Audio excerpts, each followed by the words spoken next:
حضرات محترم، ہماری زندگی کے اکثر اوقات رزق کی تگ و دو میں گزر جاتے ہیں۔ عام طور پر سارے کے سارے انسان اسی دوڑ دھوپ میں لگے رہتے ہیں۔ صبح ہوتی ہے، شام ہوتی ہے، شام ہوتی ہے، صبح ہوتی ہے، اور یوں ہی عمر تمام ہوتی ہے۔ رزق کماتے کماتے، محنت کرتے کرتے ہم اگلے جہان پہنچ جاتے ہیں۔ چونکہ ہم مسلمان ہیں، اللہ رب العزت کا احسان ہے، اللہ کا شکر ہے، اس لیے مسلمان کے لیے اللہ کے جو قوانین ہیں وہ کچھ ذرا مختلف قسم کے ہیں۔ ایک قوانین تو سارے انسانوں کے لیے ہیں، مسلمان ہو غیر مسلم ہو، لیکن کچھ قوانین ایسے ہیں جو مسلمانوں کے ساتھ خاص ہیں۔ ایک وہ شخص جو اس بات پہ یقین کرتا ہو کہ اللہ وحدہ لا شریک ہے اور آقا دو عالم صلی اللہ علیہ وسلم اس کے آخری پیغمبر اور رسول ہیں، اس کے لیے اللہ کا قانون الگ ہے۔ اور ایک جو یقین نہیں کرتا اللہ پہ نہ کسی بات پہ، اس کے لیے الگ ہے۔ اس کو پھر اللہ دنیا کے حوالے کیے رکھتا ہے، وہ فطری قوانین کے تحت جو قدرت کے قوانین ہیں کائنات کے، اس پہ چلتا رہتا ہے۔ قدرت کے اور فطرت کے قانون یہی ہے کہ جو جتنی محنت کرے گا اتنا اس کو پھل ملے گا۔ اس لیے جو غیر مسلم ہیں یا وہ لوگ جو اگرچہ نام مسلمانوں والے ہوں لیکن ان کا یقین اللہ کے رسول پر نہ ہو، تو وہ ان کے لیے یہ قوانین نہیں ہیں جو میں آج آپ کو بیان کرنے لگا۔ یہ قوانین ہیں رزق کے قرآنی قوانین، قرآنی اسباب۔ اللہ نے جو رزق قرآن مجید میں 6 اسباب بتائے ہیں، یعنی جو یہ چاہتا ہے کہ اس کے رزق میں اضافہ ہو، اس کے رزق میں برکت ہو، تو اس کے لیے اللہ نے 6 چیزیں قرآن مجید میں بتائی ہیں۔ اب آپ کہیں گے کہ باقیوں کے لیے نہیں ہے، اس کا اثرات ان پہ پڑیں گے جو اللہ کے رسول پہ یقین کرتے ہیں۔ جو یقین نہیں کرتے ان کو اللہ فطرت کے، قدرت کے جو قوانین ہیں جو جس کے تحت یہ کائنات چل رہی، اس کے حوالے کیے رکھتا ہے، وہ چلتے رہتے ہیں۔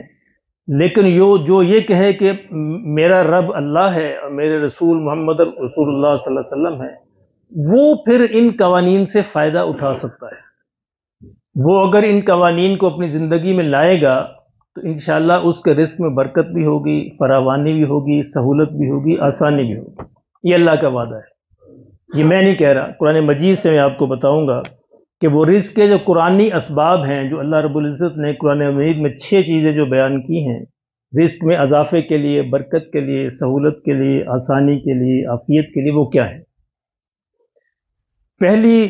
پہلا جو قانون ہے یہ سورہ طلاق کے اندر اللہ نے بیان فرمایا، آیت نمبر 2 ہے، وَمَن يَتَّقِ اللَّهَ يَجْعَل لَّهُ مَخْرَجًا وَمَن يَتَّقِ اللَّهَ يَجْعَل لَّهُ مَخْرَجًا وَيَرْزُقْهُ مِنْ حَيْثُ لَا يَحْتَسِبُ۔ پہلا قانون تقوی۔ ترجمہ سنیے کہ جو اللہ کا تقوی اختیار کرتا ہے، یجعل لہ مخرجا، اللہ اس کے لیے راستے نکال دیتا ہے، وَيَرْزُقْهُ مِنْ حَيْثُ لَا يَحْتَسِبُ، اور اس کو ایسی جگہوں سے رزق عطا فرماتا ہے جو اس سے گمان بھی نہیں ہوتا۔ پہلا قانون، یعنی اگر کوئی مسلمان اس پہ یقین کرتے ہوئے تقوی اختیار کرے تو اللہ نے فرمایا کہ میرا وعدہ ہے کہ میں اس کو ایسی جگہوں سے رزق عطا کروں گا جس کا اس کو گمان بھی نہیں ہوگا۔ اچھا، اب یہ تقوی کیا ہے؟ آسان لفظوں میں تقوی یہ ہے کہ ہر امر میں، ہر معاملے میں، ہر وقت دن ہو یا رات ہو، یہ دیکھنا، یہ سوچنا، یہ سمجھنا کہ میرا اللہ مجھے دیکھ رہا ہے، بس یہ تقوی ہے۔ اور انسان یہ سمجھے کہ میں جو کرتا ہوں، جو سنتا ہوں، جو بولتا ہوں، جو دیکھتا ہوں، میرے اللہ کی اس پہ نظر ہے اور ہر دم میں اللہ کی نظر میں ہوں۔ اگر اللہ ہر دم اس کے ساتھ ہے، وَهُوَ مَعَكُمْ أَيْنَمَا كُنْتُمْ، تم جہاں بھی ہوتے ہو اللہ تمہارے ساتھ ہوتا ہے، تو یہ تقوی ہے۔ اگر کسی کے دل میں یہ پورا یقین ہے تو پھر وہ دکان پہ بیٹھے گا اور جھوٹ نہیں بولے گا، چونکہ اس کو پتا ہے کہ میرا اللہ میرے ساتھ ہے۔ وہ پھر کم نہیں تولے گا چونکہ اس کو پتا ہے کہ میرا اللہ مجھے دیکھ رہا ہے۔ وہ پھر ملاوٹ نہیں کرے گا چونکہ اس کو پتا ہے کہ میرا اللہ اسے دیکھ رہا ہے۔ اب اگر اس نے، اللہ نے فرمایا اگر یہ تقوی اس نے اختیار کر لیا اپنی زندگی میں تو فرمایا پھر اس کو میں ایسی جگہوں سے رزق دوں گا جس کو اس کا گمان بھی نہیں ہوگا۔ پہلا قانون تقوی، سورہ طلاق کی آیت نمبر 2، خود جا کے پڑھیے، اس کو سمجھیے کہ یہ اللہ کے اس وعدے پہ یقین کرتے ہوئے اگر ہم تقوی اختیار کرنا شروع کر دیں تو انشاءاللہ اللہ ایسے اسباب، ایسے دروازے کھولے گا کہ ہمارے وہم و گمان کے اندر بھی نہیں ہوگا۔ دوسرا قانون بھی اسی صورت کے اندر اللہ نے بیان فرمایا، وَمَن يَتَوَكَّلْ عَلَى اللَّهِ، کہ جو اللہ پہ توکل اختیار کرتے ہیں، فَهُوَ حَسْبُهُ، فرمایا اللہ ان کے لیے کافی ہے۔ جو اللہ پہ توکل اختیار کریں تو اللہ ان کے لیے کافی ہے۔ اب توکل کیا ہے؟ اس میں عام طور پر ہم غلطی کرتے ہیں۔ اس کی ایک بہت ہی پیاری مثال آقا دو عالم صلی اللہ علیہ وسلم نے حدیث میں بیان فرمائی، اللہ اکبر۔ اگر وہ مثال آپ کے سامنے رہے ہمیشہ تو کبھی آپ غلطی نہیں کریں گے کہ توکل کسے کہتے ہیں۔ حضور نے فرمایا صلی اللہ علیہ وسلم، لو انکم توکلتم علی اللہ، فرمایا اگر تم اللہ پہ توکل اختیار کرو، حق کا توکل ہی، جس طرح توکل کرنے کا حق ہے، اگر اللہ پہ تم ایسا توکل اختیار کرو جس طرح اللہ پہ توکل کرنے کا حق ہے، لَرَزَقَكُمْ كَمَا يَرْزُقُ الطَّيْرَ، اللہ تمہیں ایسے رزق دے گا جیسے پرندوں کو دیتا ہے۔ اللہ اکبر، اللہ تمہیں ایسے رزق دے گا جیسے پرندوں کو دیتا ہے۔ تغدو خماسن، صبح سویرے اپنے گھونسلوں سے بھوکے پیٹ نکلتے ہیں، وَتَرُوحُ بِطَانًا، اور شام کو پیٹ بھر کے واپس آتے ہیں۔ اللہ اکبر، یہ ہے توکل۔ اچھا توکل یہ نہیں کہ ہاتھ پاؤں توڑ کے بیٹھ جانا، پرندے ہاتھ پاؤں توڑ کے نہیں بیٹھتے، ہر پرندہ صبح سویرے اپنے گھونسلے سے نکلتا ہے، لیکن اس کو پتہ نہیں ہوتا دانا ملنا ہے کہ نہیں ملنا۔ کیوں نکل؟ اللہ کے توکل پہ کہ میرا مالک ہے، میرا رازق ہے، مجھے دے گا، یعنی محنت پوری کرتا ہے۔ پرندے محنت میں کمی نہیں کرتے، دن رات جو ہے، سارا دن جو ہے اس کی تلاش میں رہتا ہے، لیکن پیچھے یقین ان کا یہ ہوتا ہے کہ اللہ دے گا، یہ نہیں ہوتا کہ میری محنت سے ملے گا۔ اللہ اکبر، یہ حضور نے فرمایا صلی اللہ علیہ وسلم کہ اگر تم اللہ پہ ایسے توکل اختیار کرو جس طرح پرندے اختیار کرتے ہیں، صبح سویرے بھوکے پیٹ نکلتے ہیں اور شام کو کوئی پرندہ بھوکا نہیں واپس آتا، پیٹ بھر کے واپس آتے، فرمایا پھر تمہیں بھی اللہ ایسے رزق دے گا، تم بھی بھوکے پیٹ نکلو گے اور بھرے پیٹ واپس آؤ گے، لیکن شرط یہ ہے کہ اللہ پہ توکل ہو۔ یہ توکل ہوتا ہے۔ توکل کا مطلب ہے کہ خنجر تیز رکھ اپنا، پھر اس خنجر کی تیزی کو مقدر کے حوالے کر، اپنا کام پورا کرنا ہے، اپنا کام، اپنی محنت، اپنی سعی، اپنی کوشش یہ پوری کرنی ہے، اور اس کے بعد اس کا نتیجہ اللہ کے حوالے کرنا ہے۔ تو یہ حدیث میں نبی صلی اللہ علیہ وسلم نے اس کو بڑی خوبصورتی سے پرندوں کی مثال دے کے بیان فرما دیا کہ پرندوں کا یہ توکل اصل توکل ہے کہ سارا دن محنت کرو، کوشش کرو، دوڑ دھوپ کرو، سعی کرو، بیٹھو نہیں، آرام نہیں کرو، اور پھر کہو کہ یا اللہ ہمارے پیٹ کو بھر دے، تو اللہ بھر دے گا۔ پہلی چیز تقوی، حرام کی طرف نہیں جانا، ناجائز کی طرف نہیں جانا، چاہے کروڑوں کا فائدہ کیوں نظر نہ آتا ہو، حرام کو چھوڑ کے حلال کو اختیار کرنا۔ اور دوسرا قاعدہ توکل، پھر اللہ پہ توکل کرنا، پھر اللہ پہ بھروسہ کرنا کہ میرا اللہ میرا پیٹ بھرے گا تو انشاءاللہ بھر دے گا۔ اچھا، پیٹ بھرنے کے لیے زیادہ کی ضرورت نہیں ہوتی۔ عام طور پہ ہم یہ سمجھتے ہیں کہ بہت ہوگا تو نہیں، اللہ چاہے تو 2 لقموں میں بھر دے، یعنی اسی کو تو برکت کہتے ہیں۔ تو اللہ چاہے تھوڑے کے اندر آپ پہ کام کروا دے، اصل تو ہے کام ہمارے ہونا، ہماری ضرورتوں کا پورا ہونا، یہ اصل ہے۔ اللہ چاہے تو بے شمار ہو ضرورتیں پوری نہ ہو، اور اللہ چاہے تو تھوڑا ہو ضرورتیں پوری ہو جائیں، تو یہ توکل ہے۔ تیسرا قانون جو ہے جو اللہ رب العزت نے فرمایا، پہلا قانون تقوی، اس کو یاد رکھیے، دوسرا قانون توکل، اور یہ دونوں سورہ طلاق کے اندر اللہ نے بیان فرمایا۔ تیسرا قانون ہے نماز۔ اللہ اکبر، اس کو ہم سمجھتے ہیں کہ شاید نماز آخرت، نہیں، نماز دنیا میں فائدہ دیتی ہے۔ مسلمان کس کو فائدہ دے گی؟ مسلمان کو، جو اپنے آپ کو مسلمان سمجھتا ہے، اللہ کا بندہ اور رسول کا غلام سمجھتا ہے، اس کو فائدہ دے گی۔ اس میں فرمایا نماز کے بارے میں سورہ طٰہٰ کے اندر اللہ نے فرمایا وَأْمُرْ أَهْلَكَ بِالصَّلَاةِ وَاسْتَبِرْ عَلَيْهَا، یعنی نبی صلی اللہ علیہ وسلم کے واسطے سے پوری امت کو کہا جا رہا ہے کہ آپ اپنے اہل و عیال کو نماز کا حکم کیجئے، نماز پڑھائیے انہیں، نماز کی تلقین کیجئے، وَاصْطَبِرْ عَلَيْهَا، اور خود بھی اس پہ ثابت قدم رہیے. ایسا نہیں کہ بچوں کو کہہ کے فارغ ہو جائیں، نہیں، خود بھی ثابت قدم رہیے. لا نسألک رزقا، ہم آپ سے رزق نہیں مانگتے، نحن نرزقک، یہ ہم ہیں جو رزق دیں گے. یعنی اگر آپ اس ذمہ داری کو پورا کریں کہ محنت کریں، کوشش کریں، تقوی اختیار کریں، توکل کریں، ساتھ نماز پہ قائم ہو جائیں، تو فرمایا پھر رزق آپ کو ہم دیں گے. والعاقبۃ للتقوی، فرمایا آخرت کا جو پورا انجام جو ہے، اچھا انجام، وہ متقین لوگوں کے لیے ہی. تو تیسرا قانون ہے نماز. یعنی جو مسلمان یہ چاہے کہ اس کے رزق میں اضافہ ہو، برکت ہو، عافیت ہو، وہ نماز کا دامن تھام لے، کسی حال میں بھی، کہیں بھی، کسی صورت میں بھی نماز نہ چھوڑے. وَأَمُرْ أَهْلَكَ بِالصَّلَاةِ، اپنے اہل و عیال کو نماز کی پڑھائیے، حکم کیجئے. وَاصْطَبِرْ عَلَيْهَا، اور خود بھی ثابت قدم رہیے. لا نسألک رزقا، فرمایا رزق کی محنت جو ہے یہ ہم سے، آپ سے نہیں مانگتے، وہ تم کم بھی کرو گے تو میں تمہیں پوری کر دوں گا. نحن نرزقک، یہ ہم ہیں جو تمہیں رزق دیتے ہیں. تو اس لیے نماز کو ایک تو آخرت کی نیت سے کہ آخرت میں تو اس کے پوچھ ہونی ہے، انشاءاللہ نماز جو ہے دنیا کے اندر بھی فائدہ دے گی کہ رزق کے اندر برکت ہوگی. کتنے قانون ہو گئے؟ یاد ہے؟ بھول گئے. عباس صاحب کی آواز آئی.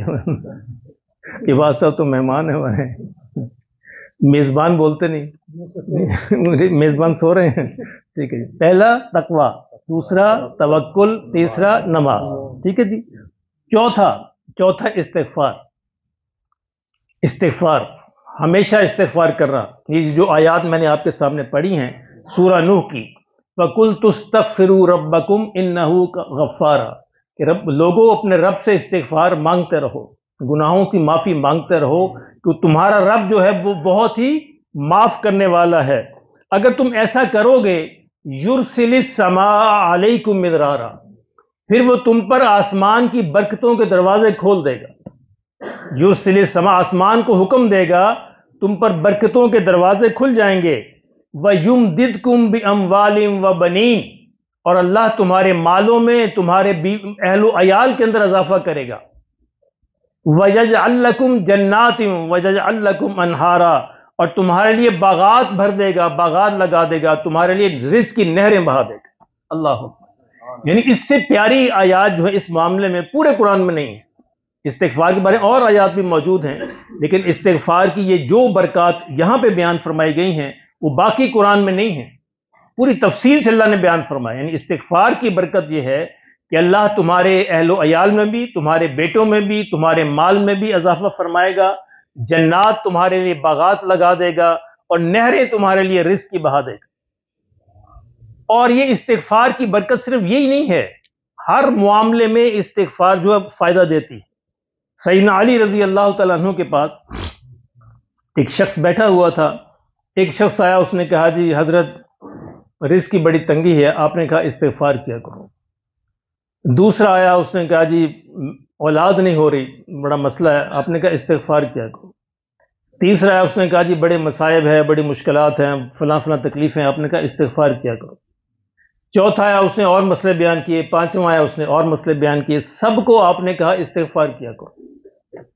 تو ان کے شاگرد بیٹھے تھے، ان کا حضرت سمجھ نہیں آئی بات. ہر ایک کو آپ نے ایک ہی حل بتایا، ہر ایک کو جو بھی مسئلہ کسی نے بیان کیا تو آپ نے ایک ہی حل عطا فرمایا. تو حضرت علی مسکرایا، آپ نے فرمایا اپنے پاس سے تھوڑا کہا ہے، سورہ نوح سے کہا ہے. پھر آپ نے یہی آیات پڑھی، فَقُلْتُ اسْتَغْفِرُوا رَبَّكُمْ إِنَّهُ كَانَ غَفَّارًا يُرْسِلِ السَّمَاءَ عَلَيْكُمْ مِدْرَارًا وَيُمْدِدْكُمْ بِأَمْوَالٍ وَبَنِينَ وَيَجْعَلْ لَكُمْ جَنَّاتٍ وَيَجْعَلْ لَكُمْ أَنْهَارًا. حضرت علی نے فرمایا کہ اللہ نے سارے وعدے تو کر دیے اس نے، اس لیے جو استغفار کرے گا اللہ ہر جگہ اس کی مدد کرے گا، ہر مسئلہ اس کا حل ہوگا، ہر کام پورا ہوگا. تو چوتھا قانون جو ہے رزق میں برکت کا وہ ہے استغفار. پہلا تھا تقوی، دوسرا تھا توکل، تیسرا نماز، اور چوتھا قانون جو ہے وہ ہے استغفار. پانچواں قانون یہ بھی اللہ نے قرآن میں بیان فرمایا، وہ ہے انفاق، اللہ کے راستے میں خرچ کرنا. اس میں بھی اللہ نے بہت خوبصورت آیت بیان فرمائی، یہ جو سورہ سبا کے اندر آتی ہے، وما انفقتم من شیء، وما انفقتم من شیء، تم جو بھی چیز خرچ کرو گے اللہ کے راستے میں، فہو یخلفہ، فرمایا وہ تمہاری طرف واپس آئے گی، ہم اسے لوٹا دیں گے، رکھیں گے نہیں اپنے پاس۔ اللہ اکبر، جو میرے لیے میرے نام پہ تم خرچ کرو گے میں تمہیں واپس کروں گا، فہو یخلفہ، میں تمہیں واپس کروں گا، وہو خیر الرازقین، اور میں سب سے بہترین رزق دینے والا ہوں۔ تو یہ آیت ہے اسی پس منظر میں، آگے اسی پہ ختم ہو رہی ہے رزق کے معاملے میں، کہ جو اللہ کے راستے میں خرچ کرے گا اللہ نے فرمایا پھر میں اپنے پاس رکھوں گا نہیں، وہ میرے ذمے قرض ہے، وہ قرض میں تمہیں کئی گنا بڑھا کر واپس کروں گا۔ اس میں کیا ہے، یعنی کیا ریشو، کم سے کم 10 گنا، کم سے کم 10 گنا، اور پھر آخری حد بے شمار لا انتہا، وہ پھر اللہ کی مرضی ہے، جس کو اللہ کو جتنا پسند آ جائے وہ پھر اللہ اتنا ہی بڑھا دیتے ہیں۔ اس نے فرمایا 5واں قانون یہ ہے، وما انفقتم من شیء فہو یخلف، جو چیز بھی تم اللہ کے راستے میں خرچ کرو فرمایا تمہاری طرف واپس لوٹ کے آئے گی، اللہ تمہیں لوٹائے گا، وہو خیر الرازقین، کیوں، وہ بہترین رزق دینے والا ہے۔ تو یہ میں عرض کر رہا ہوں، اس میں مغالطے میں نہ رہیے کہ جی لوگوں کو تو بڑے بڑے نافرمان ہیں، نہیں، نافرمانوں کو ملے گا، یہ فرما بردار کے لیے ہے، یعنی جو فرما بردار بنتا ہے، جس کا یہ دعویٰ ہے کہ میں اللہ کا ہوں، میں سچا مسلمان ہوں، اس کو پھر ان راستوں سے ملے گا۔ وہ اگر یہ چاہے گا کہ میں اسباب سے ٹکریں مارتا رہوں، اسباب سے نہیں ملے گا، کیونکہ اس کا قاعدہ اور ہے، اس کا قانون اور ہے، اس کا تعلق اللہ سے اور ہے، ہوتا ہے نا، اپنا اپنا رشتہ، اپنا اپنا تعلق ہوتا ہے، اور جس کا تعلق جس تعلق اسی کے حساب سے اسے ڈیل ہوتی ہے۔ تو جس کا تعلق یہ ہو، اللہ سے تعلق کا دعویٰ ہو، اس کو پھر ان قوانین کے ذریعے سے لینا ہے۔ اور چھٹا قانون جو اللہ نے بیان فرمایا، یہ 6 قانون قرآن میں آتے ہیں، چھٹا قانون ہے اسباب کو اختیار کرنا، اور یہ سب سے آخر میں ہے، اسباب کو اختیار کرنا، یعنی اسباب کو چھوڑنا نہیں، جائز اسباب کو، حلال اسباب کو، حلال ذرائع کو اپنی پوری محنت اور کوشش کے ساتھ اختیار کرنا۔ اب دیکھیے حضرت مریم علیہ السلام کو جب اللہ نے بشارت دی سیدنا عیسیٰ کی پیدائش کی، تو فرشتے کو بھیجا اللہ نے، تو مریم علیہ السلام بیت المقدس کے اندر اعتکاف میں ہوتی تھیں، وہیں رہتی تھیں، تو فرشتہ انسانی صورت میں آیا اور آ کے آپ کے سامنے کھڑا ہو گیا، تو کہا کہ میں تمہیں بشارت دینے والا ہوں۔ وہ ذرا تھوڑا خوف زدہ ہوئی، کہا کہ اللہ کی پناہ مانگو، میں نے تو کبھی کسی مرد کو دیکھا نہیں، تم کیسے اندر آ گئے؟ اس نے کہا کہ نہیں، میں اللہ کی طرف سے پیغمبر ہوں، میں تمہیں یہ خوشخبری دینے آیا ہوں کہ اللہ تمہیں بیٹا عطا فرمائے گا۔ تو وہاں پھر انہوں نے پوچھا کہ میرے بیٹا کیسے ہوگا، میری تو آج تک شادی نہیں ہوئی، میں نے کسی مرد کا منہ تک نہیں دیکھا، کہ اللہ جو چاہتے ہیں کرتے ہیں، اللہ جو چاہتے ہیں، جہاں چاہتے ہیں، جب چاہتے ہیں، جیسا چاہتے ہیں کرتے ہیں۔ اللہ اپنے عام طور پر 99.9% تو اللہ نے کائنات کو قوانین کے حوالے کیا ہے، لیکن اللہ اپنے قوانین کا محتاج نہیں ہے، وہ جب چاہے جیسا چاہے کر سکتا ہے، اس لیے یہ مثالیں اللہ نے اس کے لیے دی ہیں۔ اللہ قانون یہی ہے کہ اولاد جو ہے ماں اور باپ دونوں کے ذریعے سے ہوگی، لیکن قانون یہ ہے، اس کے خلاف بھی ہے، آدم علیہ السلام کو ماں اور باپ دونوں کو بغیر پیدا کیا، آدم علیہ السلام نہ ماں ہے نہ باپ ہے، عیسیٰ علیہ السلام جو ہے باپ نہیں ہے، ماں کے ساتھ پیدا کیا، جو چب کر سکتا ہے، لیکن عام قانون یہی ہے، عام انسانوں کو ان قوانین پہ ہی چلنا ہے، اللہ اس سے برکت دے گا۔ تو چھٹا قانون یہ ہے کہ اسباب کو اختیار کرنا۔ اور پھر جب عیسیٰ علیہ السلام کی پیدائش کا وقت آیا تو اللہ نے وحی کی حضرت مریم کی طرف کہ فلاں جگہ چلے جاؤ، تو بیت اللحم کے اندر ایک جگہ تھی، کھجوروں کے جھنڈ تھے، کھجوریں تھی وہاں پہ، تو وہاں پہ پیدائش کے وقت حضرت مریم تشریف لے گئیں، عیسیٰ علیہ السلام کی پیدائش ہوئی۔ اچھا، اس کے بعد اللہ نے ان کو فرمایا، اچھا کھجوریں اس زمانے میں اب کھجور آپ نے دیکھا درخت بڑا مضبوط تنا ہوتا ہے، یعنی کسی عورت کے بس میں نہیں کہ اس کو ایک ہاتھ سے پکڑ کے ہلا دے، میرا خیال کسی مرد کے بس میں بھی نہیں، بہت مضبوط تنا ہوتا ہے۔ یعنی حضرت مریم علیہ السلام کو اللہ کیا فرماتے ہیں، دیکھیے یہ سورہ مریم کے اندر فرمایا وَهُزِّي إِلَيْكَ، اس درخت کو ہلاؤ، وَهُزِّي إِلَيْكِ بِجِذْعِ النَّخْلَةِ، اس درخت کے تنے کو، کھجور کے اس تنے کو ہلاؤ، تو ساکت علیکا رطبا جنیا، تمہاری طرف پکی ہوئی کھجوریں گر پڑیں گی۔ اللہ مفسرین نے لکھا کہ اس وقت وہ درخت خشک تھا، درخت ویسے بھی خشک تھا اور مضبوط تھا، لیکن اللہ نے کہا میں جو چاہوں کر سکتا ہوں، پکی ہوئی تازہ کھجوریں گریں گی۔ اچھا اللہ اس کے بغیر بھی تو گرا سکتا تھا، کر سکتا تھا، لیکن اللہ نے کہا نہیں، یہ سبب اختیار کرو، یہ سبب اختیار کرو تو ہم گرا دوں گا۔ یعنی اللہ نے سبق دیا اس میں کہ نہیں لوگوں تم نے اسباب اختیار، اچھا سبب بظاہر بالکل بیکار، بظاہر یعنی سوکھا ہوا درخت ہے، مضبوط درخت ہے، کھجوریں لگی نہیں ہوئی اور کچھ بھی نہیں ہے، خزاں کا زمانہ ہے، کہا اس کو بس ہلا دو۔ اب مریم علیہ السلام نے کیا، اتنی قوت تو نہیں ہے، اور پھر تازہ تازہ ابھی زچگی ہوئی ہے، بیماری کی حالت ہے، تو کیا وہ ایک عورت کمزور کیا ہلائے گی؟ انہوں نے اس کو ہاتھ لگایا، اللہ کا حکم پورا کیا، کھجوریں گرنا شروع ہو گئی، اللہ، تو اللہ نے پورا کیا۔ موسیٰ علیہ السلام کو اللہ کہتے ہیں نیل کے دریا کے سمندر کنارے کھڑے ہیں، اپنی لاٹھی کو اس پہ مارو۔ اچھا چاہے تو اللہ ویسے بھی سمندر سے کہہ سکتا ہے کہ سمندر تو راستہ دے دے، ویسے بھی تو اللہ کے حکم سے ہی ہوا سارا، لیکن کہا نہیں سبب اختیار کرو، اپنی لاٹھی کو اس پہ مارو، اس میں راستے بن جائیں گے۔ تو یہ چھٹا سبق یہ ہے کہ اسباب ہم نے اختیار کرنے، چاہے بظاہر کمزور ہی کیوں نہ ہو، کیونکہ کمزور اسباب کو مضبوط بنانا میرے مالک کا کام ہے، اور جو اسباب اختیار کرے اور اسباب کو ہی سب کچھ سمجھے تو مضبوط اسباب کو زیرو کر دینا یہ بھی میرے مالک کا کام ہے۔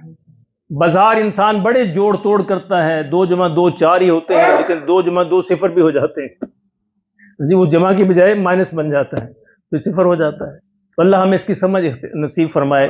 تو میرا صرف عرض کرنے کا مطلب یہ تھا کہ ہر وہ شخص جس کا یہ دعویٰ ہے کہ میں اللہ کا بندہ ہوں اور رسول اللہ صلی اللہ علیہ وسلم کا غلام ہوں، اس کو چاہیے کہ رزق کی تلاش میں ان 6 اسباب کا سہارا لے، پھر دیکھیں برکت کیسے ہوتی ہے۔ پھر انشاءاللہ برکت ایسے ہوگی کہ اللہ وہ خود بھول جائے گا کہ یا اللہ کہاں سے رزق آ رہا ہے۔ پہلا سبب پھر میں دہرا دیتا ہوں، تقوی ہے، دوسرا سبب توکل ہے، تیسرا سبب جو ہے نماز ہے، چوتھا سبب استغفار ہے، اور 5واں سبب انفاق ہے، اللہ کے راستے میں خرچ کرنا۔ یہ بھی عام طور پر ہم بھول جاتے ہیں۔ ہمارے ایک دوست ہے سعودی عرب میں، تو کہہ رہے بڑی تنگی تھی، 3000 صرف تنخواہ تھی، پورا نہیں پڑتا تھا، کرایہ بھی دینا گھر کا، یہ بھی کرنا، فلاں کے سارے مسئلے تھے۔ کہتے ایک دن میں نے ایسے ہی مسجد میں مولوی صاحب کا بیان سنا تو انہوں نے انفاق پہ بات کی، تو میں نے گھر آ کے بیوی سے کہا، تو بیوی نے کہا ایسے کرو، 3000 تنخواہ ہے نا، تو صرف ایسے کرو 10 نکال دیا کرو، 30 تو ریال جو نکال دیا کرو ہر مہینے، جو ہی تنخواہ آئے 30 ریال الگ کر دیا کرو، اور یہ اللہ کے راستے میں نے کہا پہلے ہی پوری نہیں ہوتی تم کہتے 30 اور خرچ کر دو۔ عام طور پر انسان ایسے سوچتا ہے نا، لیکن وہ یہ غلط سوچ ہے۔ یعنی اگر انسان یہ قسم کھا لے، تہیہ کر لے کہ روٹی ملے نہ ملے، یا اللہ اتنے % میں نے تیرے راستے میں دینا ہی دینا ہے، اللہ اکبر، تو پھر اللہ تو بڑی غیرت والا ہے۔ جو اللہ کے لیے اتنی غیرت کھائے گا تو پھر اللہ تو بڑی غیرت والا ہے، پھر اللہ اس کو بھوکا نہیں رکھے گا۔ اس کا بیان ہے کہ ہم نے 30 نکالنے شروع کیے، اسی مہینے سے اللہ نے حالات بدلنے شروع کر دیے، ہم بڑھاتے گئے، اللہ ادھر سے بڑھاتا گیا، اور ایک مقام ایسا ہے کہ 3000 کمانے والا مہینے کا 30,000 کما رہا تھا۔ ان 3000 کمانے والا مہینے کا 30,000 کما رہا تھا، کس کے؟ اس 30 کی برکت سے۔ لیکن یہ کہ انسان اس پہ ثابت قدم رہے۔ اللہ ہم سب کو یہ توفیق نصیب فرمائے، مجھے بھی، آپ کو بھی سنت اضافہ۔